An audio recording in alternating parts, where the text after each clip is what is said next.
तो दोस्तों एक बार फिर से स्वागत है आपकी अपने यूट्यूब चैनल द अव्यान में। जहां हम लोग अभी एनसीईआरटी ईवीएस चैप्टर क्लास 3 के चैप्टर के सारे सीरीज को देख रहे थे, जिसमें हम लोग चैप्टर 18 तक के सारे कंटेंट और पेडागोजी के क्वेश्चंस को हल कर चुके हैं। और अब आगे के जो चैप्टर हैं वो है चैप्टर 19, 20 और 21।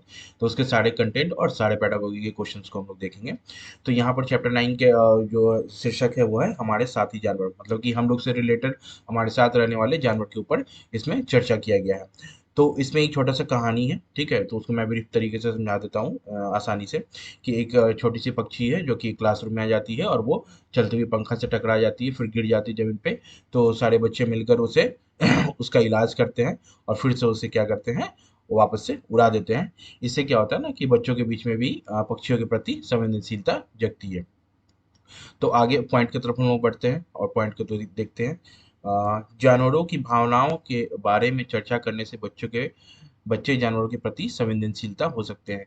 तो इस कहानी के बाद या कोई भी इस तरीके की क्रिया के बाद आप बच्चों को समझा सकते हैं कि जानवरों के भावनाओं के बारे में चर्चा करने से, मतलब उसके बीच में आप जानवरों की भावना का भी चर्चा कर सकते हैं कि उसे भी चोट लग सकती है, वो भी मर सकते हैं, उसे भी प्यास लगती है, उसे भी भूख लगती है। मतलब जैसे हम लोग लिविंग थिंग्स हैं, ठीक है ना, मानव जाति हैं, ठीक है। तो उस तरीके से वो लोग भी होते हैं और उन लोगों में भी जान होता है। भूख, प्यास, चोट, सारी चीज़ का एहसास उन लोगों को भी होता है। तो ये चीज़ अगर बच्चों के बीच में आप चर्चा करेंगे तो बच्चे क्या होंगे, जानवरों के प्रति संवेदनशील हो जाएंगे।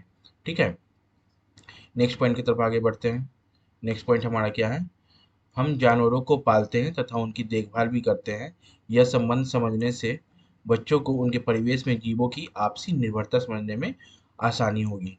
तो अगर ये चीज़ हम अगर भावना बच्चों के अंदर जगा दे कि जो भी जानवर होते हैं ना वो हम लोग के तरह ही होते हैं, मतलब उनमें भी जान होता है, जो मैं पहले पॉइंट में आपको समझाया हूँ। तो अगर इस तरीके का संवेदनशील बच्चों को जग जाता तो अपने उनके परिवेश में जीवों के आपसी निर्भरता समझने में आसानी होगा। तो मतलब ये समझ में आएगा कि हम लोग भी जानवर क्या होते हैं, हम लोग पे निर्भर होते हैं। हम लोग भी कुछ हद तक जानवर पे भी निर्भर रहते हैं। तो इन सब सारी चीज़ों को आप बच्चों को समझा सकते हैं। नेक्स्ट पॉइंट की तरफ आगे बढ़ते हैं। यहाँ पर एक पक्षियों का प्याऊ है। वो गर्मी के दिनों में जो होता है, हम लोग बाहर में एक इस तरह का प्याऊ बना के रख देते हैं ताकि पक्षी आके पानी पी सके। इसके बारे में भी चर्चा मैं आगे करता हूँ कि बच्चों को पक्षियों का प्याऊ बनाने में मदद करें। मतलब इस तरह का जो ये ढांचा है, इस तरीके का बनाने में आप मदद करेंगे। एक प्याला ले लेंगे बड़ा सा, उसको रस्सी से कैसे बांधा जाता है और कैसे टांगा जाता है, तो ये आप बच्चों को बनाना सिखा सकते हैं। इसे बाहर खुले में रखवाएं जिससे बच्चे पक्षियों को नज़दीक से देखें और उनके बारे में बहुत सी बातें जानें। तो इस तरह का काम करने से एक तो बच्चे का जानवरों के प्रति या पक्षियों के प्रति संवेदनशीलता जगेगी। और जब पक्षी आएंगे, पास में आएंगे, तो उनको भी पता चलेगा कि इन लोगों को भी प्यास लगता है तो पानी पीते हैं। पक्षी भी पानी पीती है आके। और साथ में अगर नज़दीक से देखेंगे तो बच्चों को उस चिड़िया का कलर, उस चिड़िया का चोंच, उसके पंख आदि बहुत सारी चीज़ों के बारे में उनको जानकारी नज़दीक से देखने पे मिल सकती है बच्चों को। ठीक है। नेक्स्ट पॉइंट की तरफ आगे बढ़ते हैं। नेक्स्ट पॉइंट ये है कि बच्चों से यह चर्चा की जा सकती है कि पशु पक्षियों को छूने का अर्थ उन्हें प्यार से सहलाना, न कि उन्हें सताना।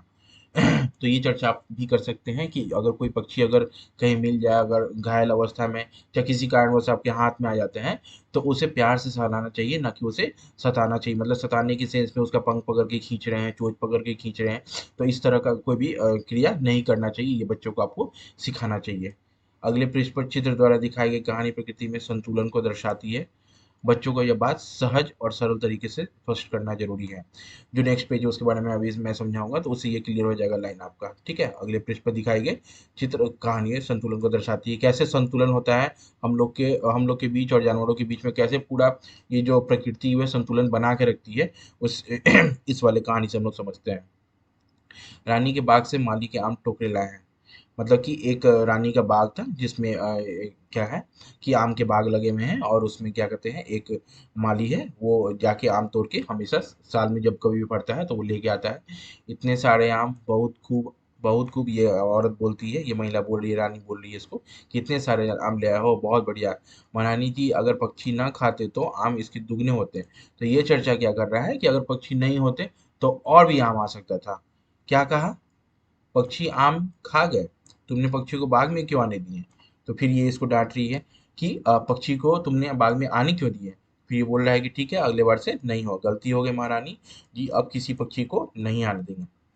तो अब नेक्स्ट ईयर क्या करता है, ये किसी भी पक्षी को नहीं आने देता है। अब क्या हुआ कि पहले से भी कम आम आए, पक्षी को बाग में आने से रोका क्यों नहीं? अभी बोल रही है कि तुम, मैंने मना किया था ना पक्षी को बुलाने से, तो फिर तुमने क्यों आने दिया? तो ये बोला कि नहीं मैंने तो मना किया है, रोका था महारानी जी, एक भी पक्षी नहीं आने दिया, पर इस बार तो फलों को कीड़े लग गए। अब क्या हुआ कि इस बार तो पक्षी कोई आया नहीं, तो फल पे जो कीड़ा लगा हुआ था तो उसको खाएगा कौन, क्योंकि ये माली उसको सबको भगा दिया था। तो कीड़ा जो था वो सारे आम को क्या किया, खा गया। तो इस लाइन से, इस वाले चित्र से ये क्लियर हुआ कि हमारा जो प्रकृति है वो एक चक्र बना हुआ है, कौन किसको खाएगा इसका एक चक्र डिफाइन है पहले से। तो ये बच्चों को आप बता सकते हैं, इस तरह से बच्चा बहुत कुछ सीखने को बच्चों को मिलेगा, और जानवरों के प्रति बच्चे का क्या होगा, संवेदनशीलता काफी जगेगा। तो इस वाले चैप्टर में इतना ही था, अब नेक्स्ट चैप्टर की तरफ हम लोग बढ़ेंगे। तो नेक्स्ट चैप्टर 20 चैप्टर है हमारा बूंद बूंद से। यहाँ पर पानी से रिलेटेड ये कहानी होगा। इसमें कुछ महिलाएं, यहाँ रेगिस्तान दिखाया गया है राजस्थान का, और जिसमें कहीं पे एक तालाब है जहाँ पे महिलाएं क्या कर रही हैं, जाके पानी भर के ला रही है। तो ऊपर चित्र में महिलाओं को दूर जाकर पानी लाने तथा पानी भरते दिखाया गया है, ये वाले फिगर में देख लीजिए आप लोग, दूर से महिलाएं आ रही है और पानी क्या कर रही है, भर रही है। लिंग भेद से जुड़ी बातें समस्याओं पर कक्षा में चर्चा करवाया जाए। तो इस वाले फिगर से आप बच्चों को बता सकते हैं कि लिंग जो भेद है, मैं बहुत सारे पिछले जितने भी चैप्टर था उसमें भी मैं चर्चा कर चुका हूँ बहुत बार, कि आप चित्र के माध्यम से भी, और चाहे को भी आप क्या कहते हैं क्रिया करके, या फिर बाहर ले जाकर बच्चों को भी बता सकते हैं, या घर में भी बता सकते हैं कि लिंग भेद से क्या होता है, जुड़ी बातें जितनी भी होंगी उस समस्याओं पे आपको कक्षा में क्या करना चाहिए, चर्चा करवाना चाहिए। और यहाँ पे बताना चाहिए कि महिलाएं केवल पानी नहीं ला सकती है, और चाहे तो मर्द भी अगर हैं तो वो भी जाकर पानी, पुरुष भी जाकर पानी ला सकते हैं। तो ये चित्र से आप ये समस्या को चर्चा कर सकते हैं, और उसको लिंग भेद से दूर कर सकते हैं। नेक्स्ट क्या है नेक्स्ट पॉइंट इसमें क्या है, एक राजस्थान का एक ये घर है जिसमें क्या रहता है, ऊपर में एक छत रहता है और एक नाली बना हुआ रहता है, और ये नाली डायरेक्ट नीचे नीचे जाकर एक टैंकर रहता है, उसमें पानी जमा होता है आगे नीचे एक टैंकर बना होता है जिसको राजस्थान में क्या बोला जाता है, टाँका कहा जाता है। तो यहाँ से आपको एक क्वेश्चन बन सकता है कि राजस्थान में जो हम लोग टैंकर बनाते हैं पानी के संरक्षण के लिए, उसको क्या बोलते हैं, तो टाँका बोलते हैं। तो यहाँ से क्वेश्चन निकल के आपको आएगा उसके नेक्स्ट पॉइंट की तरफ हम लोग बढ़ते हैं। अगर पानी इकट्ठा करने के स्थानीय तरीकों पर बच्चों अपने अनुभव बांटे तो किताबी ज्ञान को जीवन के अनुभव से जोड़ पाएंगे। तो मैं शुरुआत से ही बता रहा हूँ कि जो भी किताब में ज्ञान दिया हुआ है उसको आपको बाहर की चीज़ों को वास्तविक चीज़ों से जोड़ कर बताएंगे, तो बच्चों को काफ़ी दिन तक याद रहेगा और काफ़ी रोचक भी लगेगा, और उसके प्रति उसे संवेदनशीलता भी जगेगी। तो तरह तरह का आप बता सकते हैं कि हम लोग अपने यहाँ पानी किस तरीके से संरक्षित करते हैं। अगर तरह तरह के, अगर आपको विविधता वाले राज्य के अगर बच्चे क्लास में हैं तो आप उनसे भी चर्चा करवा सकते हैं कि आपके यहाँ पानी किस तरीके से संरक्षित किया जा सकता है, किया जाता है। तो उनके अनुभवों पे आप बात कर सकते हैं। अगर पानी इकट्ठा करने के स्थानीय तरीकों पे बच्चे अपने अनुभव बांटे, मतलब अपना अनुभव बांटेगा, तो किताबी ज्ञान से जीवन के अनुभव को जोड़ पाएगा वो। जैसे कि यहाँ पे अगर कोई बच्चा राजस्थान का होगा तो वो एक चर्चा कर सकता है कि हमारे यहाँ पानी को किस तरीके से संरक्षित किया जाता है।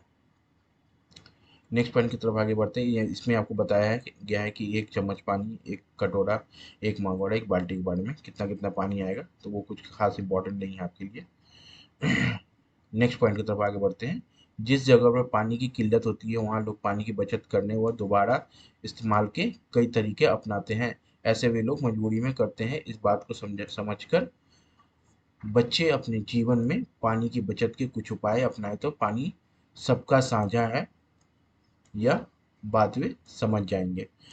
तो पानी से रिलेटेड और पानी का संरक्षण, आज की डेट में पानी का संरक्षण करना बहुत ज़रूरी है, पानी को बचाना बहुत ज़रूरी है, क्योंकि पानी की कमी होते जा रही है। तो बच्चों को आपको इसके प्रति आपको एक तरह तरह का आपको प्रक्रिया बताना पड़ेगा, तरह तरह का आपको चीज़ करके बताना पड़ेगा। जैसे कि यहाँ पे एक चित्र में आपको बताना पड़ेगा कि एक महिला है जो कि जा रही है पानी लाने, पानी लेके आती है और वो स्नान कर रही है, लेकिन यहाँ पे नीचे देखिए एक टोकरी लगाई हुई है। बच्चों को समझाइए, एक टोकरी लगा रही है कि अगर नहाए भी तो ये पानी ज़्यादा गंदा नहीं हुआ। अब इस पानी से क्या की वो जानवरों को नहलाई, जरूरी नहीं कि जानवर एकदम फ्रेश पानी से नहाएंगे, ये पानी ज़्यादा गंदा भी नहीं है, तो इस पानी से आप जानवरों को नहला सकते हैं। और उसके बाद आप देख रहे हैं कि ये पानी कहाँ जा रही है, आगे जा रही है फूल पत्ती में। ठीक है। तो इस तरीके से एक तरह के एक बार पानी को किस तरीके से इस्तेमाल में बार बार पानी को इस्तेमाल में लाया जा सकता है, ये बच्चों को आप बीच में जिक्र कर सकते हैं और बच्चों को पानी का संरक्षण के बारे में नॉलेज दे सकते हैं और ये बहुत ज़रूरी है। इस्तेमाल किए हुए पानी के पुनः उपयोग पर चर्चा करें। यह चर्चा पानी के बचाव के महत्व को समझने में सहायक होगी। इस बारे में बच्चों के सुझाव सुनना और इनके सुझावों को जीवन में अपनाने के लिए प्रेरित करना भी उपयोगी रहेगा। तो आप उसको बता सकते हैं बच्चे को के बीच में कि हम लोग को पानी को दोबारा इस्तेमाल कैसे किया जा सकता है। ठीक है। अगर एक बार अगर पानी का इस्तेमाल हो गया तो उसके बाद अगर घर का कोई पानी है जो थोड़ा सा भी गंदा है तो आप उसको खेत में पटा सकते हैं, फूल पौधों के बीच में भी डाल सकते हैं। तो इस तरह का क्रिया करके आप बता सकते हैं या समझा सकते हैं बच्चों के बीच में कि एक बार इस्तेमाल किया हुआ पानी को दोबारा हम लोग कैसे इस्तेमाल करेंगे। ठीक है। तो इस चैप्टर में बस इतना ही था और ये समझाना बहुत ज़रूरी है और यहाँ से पेडागोजी के क्वेश्चंस आपको बहुत इंपॉर्टेंट क्वेश्चंस आपके एग्जामिनेशंस में देखने को मिलेंगे। नेक्स्ट चैप्टर की तरफ आगे बढ़ते हैं। तो आइए हम लोग नेक्स्ट चैप्टर देखते हैं, तरह तरह के परिवार। यहाँ पे तरह तरह के परिवार के कहने का मतलब हो गया कि दो तरह के परिवार हम लोग हमेशा देखते आए हैं। एक होता है एकल परिवार जिसमें माँ पापा और बच्चे रहते हैं। दूसरा होता है संयुक्त परिवार जिसमें माँ पापा, बच्चे, भाई बहन, चाचा चाची, दादा दादी सारे लोग रहते हैं, तो उसको संयुक्त परिवार बोलते हैं, जॉइंट फैमिली। और एक होता है एकल परिवार जिसको सिंगल फैमिली बोलते हैं। ठीक है। तो इससे रिलेटेड जितने भी आपको पॉइंट है वो मैं अभी डील करवाता हूँ। कुछ खास इम्पोर्टेंट नहीं है इसमें। ये ये आप डिस्कस कर सकते हैं बच्चों के स्वयं के परिवार के बारे में। पार्ट 4 में आप पार्ट 4 में जाके वीडियो अगर आप उसका देखेंगे तो वहाँ पे भी डिस्कस किया हुआ है। तो वहाँ से को रिलेट कर सकते हैं, ऐसे बच्चों को पूर्व ज्ञान भी होगा कि पिछले चौथे चैप्टर में या फोर्थ चैप्टर में हम लोग को क्या पढ़ाया गया। कक्षा में मौजूद बच्चों के परिवारों में विविधता से पाठ की शुरुआत की जा सकती है। तो आप वहाँ से उसको जोड़ सकते हैं कि वहाँ पे मैंने बताया था ना कि किस किस तरीके का परिवार होता है, एकल परिवार होता है और उसका संयुक्त परिवार होता है। तो आप लोग बताइए एकल परिवार में कितने बच्चे होते हैं, कितने लोग होते हैं, संयुक्त परिवार में कितने लोग होते हैं। तो इस पार्ट को आप पार्ट 4 से जोड़ सकते हैं, इससे बच्चों को पूर्व ज्ञान भी आ सकता है। नेक्स्ट पॉइंट की तरफ हम आगे बढ़ते हैं। यदि कुछ बच्चे अपने परिवार के सदस्यों की आदतें जैसे नशीली मादक दवाओं की लत बारे में बताना चाहते हैं तो ऐसे किस्सों पर बातचीत बड़ी ही संवेदनशीलता से की जानी चाहिए।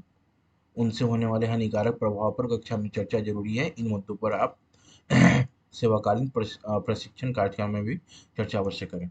तो देखिए अगर कोई बच्चा अगर आपसे डिस्कस करना चाह रहा है कि हाँ मेरे घर में किसी तरह का नशीली मादक दवाओं का लत है, हमारे घर में किसी भी बड़े को हो चाहे छोटे को हो, चाहे कोई भी परिवार के किसी भी सदस्य के हो, तो बहुत ही संवेदनशीलता से इस चीज़ की जानकारी को मतलब संवेदनशीलता से बच्चों से लेना है और उसको सही तरीके से पेश करना है, ताकि बहुत सारे बच्चे वहाँ पे बैठे रहते हैं। ठीक है। और उसका गलत मतलब नहीं निकाले और कि वो गलत इस्तेमाल फिर करना नहीं लगे कि यार अगर ऐसा होता है तो इसको एक बार हम इस्तेमाल करके देखते हैं। तो बहुत संवेदनशीलता से इस बात को लेना होगा और उससे होने वाले ढेर सारे हानिकारक प्रभाव आपको वहाँ पर आपको डिस्कस कर देना होगा कि बच्चे में थोड़ा सा ये संवेदनशीलता जग जाए कि नहीं इसको अगर हम अगर इस्तेमाल करते हैं तो बहुत हानि पहुँचने वाला है, हमारे स्वास्थ्य खराब हो जाएंगे, हमारे शरीर खराब हो जाएंगे। इस तरीके का आपको एग्जाम्पल सेट करके आपको बताना पड़ेगा क्लास के अंदर और बहुत संवेदनशीलता से इस चीज़ को लेना है, क्योंकि बच्चे क्या होते हैं इस समय बहुत छोटे होते हैं, उसका गलत मतलब ले सकते हैं। और जितना भी कैंप वैम्प लगता है आपके स्कूल्स में, कैंप लगता है सेवाकालीन प्रशिक्षण, तो उसके थ्रू भी बच्चों को आप इस चीज़ को समझा सकते हैं। तो नेक्स्ट पॉइंट की तरफ आगे बढ़ते हैं। कभी कभी कुछ ऐसे परिवारों नशीली दवाओं की लत के बच्चों में भी यह लत पड़ जाती है। बहुत बार ये देखा गया है कि घर में जो क्या होता है ना कि कभी किसी को किसी तरह का नशीली दवाओं का लत होता है, तो बच्चे भी अगर उसको देखते हैं, बच्चे में तो अनुकरण करने की आदत होती है, तो बच्चा एक बार देखता है कि करके देखते हैं, तो इस तरीके से बच्चों में भी लत हो जाती है। तो अगर इस तरीके का लत अगर बच्चे में है तो क्या कहा गया है, यदि उन बच्चों में ये या किसी अन्य बच्चों में ऐसा व्यवहार दिखाई दे तो उनसे अलग से बातचीत की जानी चाहिए ताकि समय पर उनकी ये लत छुड़वाई जा सके।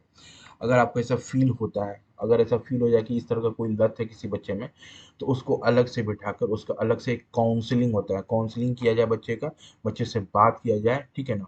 और उसको लत छुड़वाने के लिए सारे काम को हम लोग को करना चाहिए, उसे अच्छे तरीके से समझाना चाहिए कि किस किस तरह का नुकसान हो सकता है आपके लिए। ठीक है। और धीरे धीरे करके इन चीज़ों से उसको इस लत को आप छुड़वा सकते हैं, बार बार अच्छे से बात करके। नेक्स्ट पॉइंट की तरफ आगे हम लोग बढ़ते हैं। इस वाले चैप्टर में अभी तक तीनों चैप्टर में आपको ज़्यादातर आपको पेडागोगी के ही क्वेश्चंस देखने को मिले हैं। कंटेंट के एक क्वेश्चंस मिले थे जो कि टाँका था, जो कि राजस्थान में पानी संरक्षित करने का एक उपाय था। पाठ में कुछ परिवारों के बारे में बताया गया है। इनके अलावा भी कई तरह के परिवार होते हैं। इस विविधता को समझाने के लिए बच्चों से उनके परिवार के बारे में चर्चा की जा सकती है। क्लासेस में तरह-तरह के बच्चे होते हैं और उनके अलग-अलग तरीके के परिवार होते हैं। किसी का एकल परिवार होता है, किसी का संयुक्त परिवार होता है। तो आप इस तरह की विविधता को बच्चों को आप उनके अनुभवों को भी जान सकते हैं, बच्चों को बता सकते हैं कि घर में कितने लोग हैं। ज़्यादा लोग हैं तो अच्छा है बात है या बुरा बात है, कम लोग हैं तो अच्छा बात है या बुरा बात है। तो इन सब चीज़ों को आप धीरे-धीरे करके बच्चों को समझा सकते हैं। ठीक है? नेक्स्ट पॉइंट की तरफ अभी आपको चैप्टर में बस इतना ही पॉइंट रहा। तो ये तीनों चैप्टर आपका खत्म हो गया और इसमें मैक्सिमम आपको पेडागोगी के क्वेश्चंस देखने को मिले हैं। तो अगर आपको हमारा चैनल अगर आपको हमारा वीडियो अच्छा लगता है तो आप हमारे चैनल को सब्सक्राइब कर सकते हैं, हमारे वीडियो को शेयर कर सकते हैं और लाइक कर सकते हैं। Thank you very much. जय हिंद, जय भारत।